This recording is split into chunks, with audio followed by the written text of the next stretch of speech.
আকাশসীমা ব্যবহারের ফি বাবদ স্পাইস জেটের কাছে বড় অঙ্কের পাওনা রয়েছে বাংলাদেশের।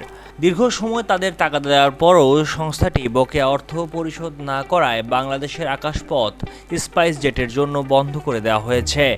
এর ফলে বাংলাদেশের আকাশসীমা ব্যবহার করতে না পারায় বাধ্য হয়ে দীর্ঘ পথ ঘুরিয়ে উড়োজাহাজ পরিচালনা করতে হচ্ছে সংস্থাটিকে।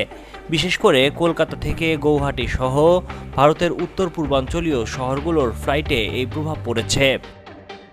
বৃহস্পতিবার ভারতীয় সংবাদ সংস্থা পিটিআইকে স্পাইস জেটের একজন মুখপাত্র জানান, আকাশপথ ব্যবহার সংক্রান্ত ফি সহ অন্যান্য পরিচালনাগত বিষয়ে তারা সংশ্লিষ্ট কর্তৃপক্ষের সঙ্গে নিয়মিত যোগাযোগ রাখছেন। বিষয়টিকে নিয়মিত সমস্যা হিসেবে উল্লেখ করে বিবৃতিতে বলা হয়, দ্রুত এই সমস্যা সমাধানের জন্য কাজ করা হচ্ছে।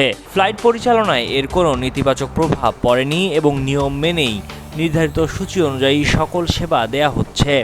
তবে সংশ্লিষ্ট সূত্রের বরাতে পিটিআই জানিয়েছে, বকেয়া অর্থ পরিশোধ না করার কারণেই বাংলাদেশ এই নিষেধাজ্ঞা আরোপ করেছে। যদিও বকেয়া অর্থের পরিমাণ ঠিক কত তা তাৎক্ষণিকভাবে নিশ্চিত হওয়া যায়নি।